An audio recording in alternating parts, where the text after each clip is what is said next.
Hey guys, a little weird today, no real intro, but my name is still Mika, and I'm still just a medic. And number two, I'm doing this in English, something you bet you thought you wouldn't see anytime soon. And I'm trying to explain to you why the last few videos were in German, and what that has to do with SARS-CoV-2 and COVID-19, and why, by me just saying this, I now doomed this video. You're doomed.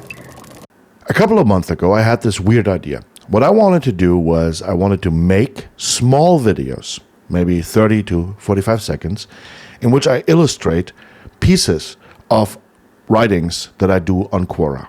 Like, for example, you're talking about the spike protein and the ACE2 receptor. Would be fun to make a little video showing how the spike protein attaches to the ACE2 receptor.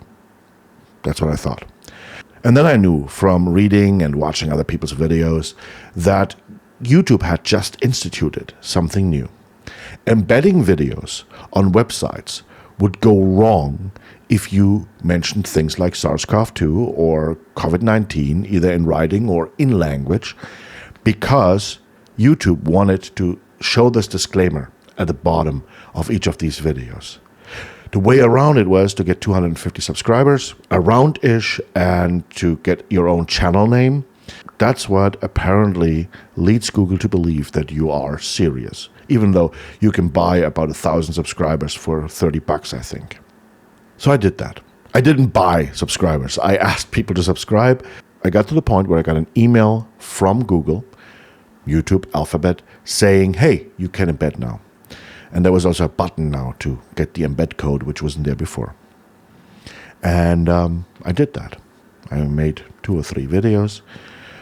And people complained that they couldn't see the videos. So I made a non-embed video, a video about medical terms that you should know. Like brain freeze and so on. It's somewhere up here. And that was seen. People who subscribed to my channel actually saw that video pop up in their subscriptions. And then I made another video in which I mentioned SARS-CoV-2 and COVID-19, and that video didn't pop up. Weird, because they were subscribed and they had the bell activated. They should get notified, but they didn't.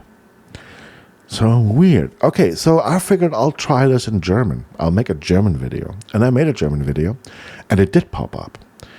Much to the chagrin of English-speaking subscribers. And quite a few of them left. I got a few German subscribers, a lot of English-speaking subscribers left, which is their right, and it's okay, you know. If I subscribe to a channel and all of a sudden it's in Hindi, why should I stay? Okay, so this was weird. So I started talking to people. Other YouTubers. Some of you might know I had a rather largish channel about 2 years ago. I still have my fingers in a bunch of these YouTube communities, and I'm still subscribed to a bunch of WhatsApp and Telegram groups, and I still know a few people working at YouTube. And I asked, and yeah, Google's internal natural language algorithm works really well for English. So if I say SARS-CoV-2 or COVID-19 now, even though I have an accent, Google knows I said it. That doesn't work in German so well. Yet. And what happens is that if you do it in German, Google basically presumes it misheard and it does not flag you for suppression. If you do it in English, you might get suppressed. Of course, if you're Joe Rogan and you talk bullshit about vaccinations for young people, say, oh, I wouldn't get one, you will still get promoted because there's lots of cash there. But if you're me with 270 subscribers, 280 subscribers, whatever it is, oh, you get suppressed. You will not be visible. You're not making the money. You're not monetized yet. So why would they? And that is a problem. It's a problem because on one hand, yes, we need to weed out intentional disinformation and intentional misinformation. Some people have staked their whole relevance and have staked their whole income, their livelihood, on the idea that either the World Health Organization is lying, or there is no virus, or the virus is not dangerous, or you shouldn't vaccinate yourself, and so on and so on and so on. And these people, of course, also come out and they want to have YouTube channels. And I'm not a big fan of censorship, but I think there should be a disclaimer. And that's why Google should actually analyze those videos, and they should either put a disclaimer underneath it or restrict distribution. If you subscribe, yes, you'll see it, but it won't be in suggested feeds and it won't be in trending feeds. I completely agree with that. I'm a fan of that. And as a disclaimer, I don't think a private corporation can censor anybody. It is their land. I'm just pitching a tent.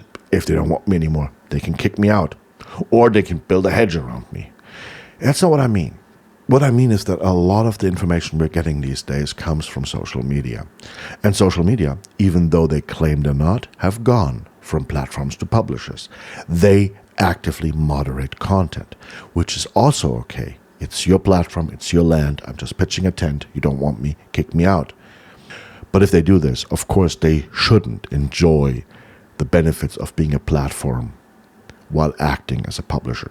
But that's neither here nor there. What is here or there is the fact that if I say something about SARS-CoV-2, about COVID-19, and Google presumes that I'm just some wacko, I will not be seen. Which is okay for weeding out the wackos. What's not okay is that people I know, friends, colleagues, whatever of mine, who are MDs, who are epidemiologists, who are virologists, are wondering why their really good content on YouTube is not seen by anybody. Whereas at the same time, anti-vaxxers have thousands, 10,000s, 100,000s of views. Well, anti-vaxxers are extremely careful. They never say the word SARS-CoV-2. They never say COVID-19. They never say pandemic. They circumscribe. And with that, they're still in trending. They're still in recommended. They're still being offered as a subscription. You know, people who watch that also watch that. You might like that. They have a leg up on us. On the other hand, YouTube is very narrow on what it considers real information and not disinformation. The World Health Organization's own data, the CDC's own data, is being flagged as disinformation. It all depends on what Google, Alphabet, YouTube right now thinks that the reality of the virus is.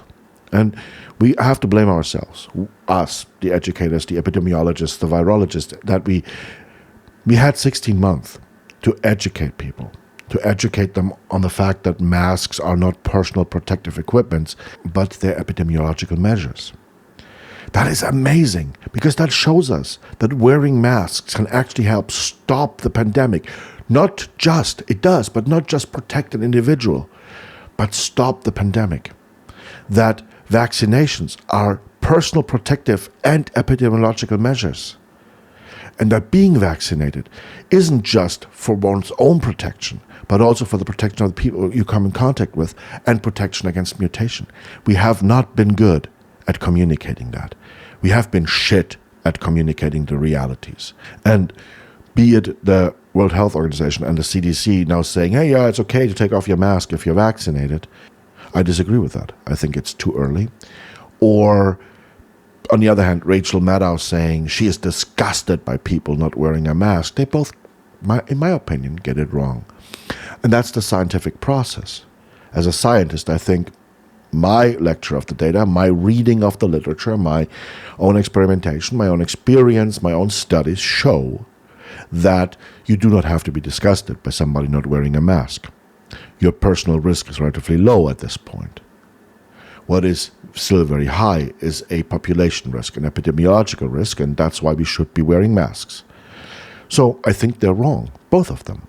And in a scientific process, no matter how much you think I'm a quack, no matter how much you think what I'm saying is wrong, in a scientific process, I should be allowed to say this. I should be required, when I say this, to show my work, to show the data I'm depending on, to show the information I had that led me to believe that this is correct.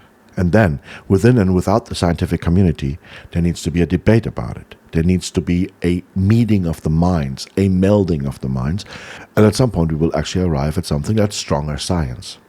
This is how science works. Science does not work by saying trust the science. You never trust science. You always question it, number one. But when you question it, you have to come with data. You cannot come with feelings. You cannot arrive there with beliefs or thoughts. You cannot go there by just, waving one study. You have to do your meta reviews. You have to do your work. And if you arrive at a different reading of all that data than somebody else, then you have to sit down and you have to find out why you diverge and where. And then you will arrive at stronger science. The stronger scientist is the one that gets up and says, yep, I was wrong. Let's change this. This is great. This is perfect. This is how it has to be. It is never about you as a person. It's always about the science you arrive at. Getting back to YouTube. I know I'm terribly sorry for this tangent. Getting back to YouTube. What does that mean? Do I stay with English language and get totally suppressed? Do I remain with German language and get only partially suppressed? Do I switch my topics around? I mean, you will be probably seeing a lot of vlogs from Bavaria in the coming weeks. Do I circumscribe it and call it the COV? I think that's extremely highly unscientific to call COVID-19 or SARS-CoV-2 the COV and conflate symptoms and virus. And it's absolute bullshit. Just by me saying virus right now, by the way, I have been removed from recommended and trending. I will never be on trending. I mean, I'm not PewDiePie, but if I were PewDiePie, I would be removed from trending just by saying virus, even if I talk about a computer virus. Well, that's basically the question, and that's the question I'm putting to you down in the comments. Should we agree that this is Google's field or Alphabet's field, and we pitch a tent, and if we don't like it, we can pack up and leave and go to Parler or any of the right-wing conservative places? Or should we say, hey, you know what, you're suppressing science, you're letting non-science, you're letting idiocy reign free while at the same time suppressing science? Should we do that? Should we put Google to task?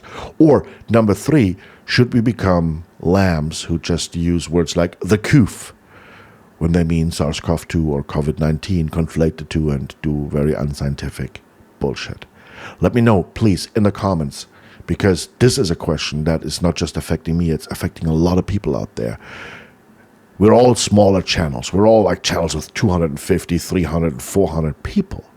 We'd love to be channels with 5,000 subscribers, but we will never be channels with 5,000 subscribers because you're not even being shown that channel unless you have subscribed. Have an amazing day. Leave some comments below. My name is Mika. I'm just a medic, and I've been babbling for over 10 minutes. Sorry about that. Bye.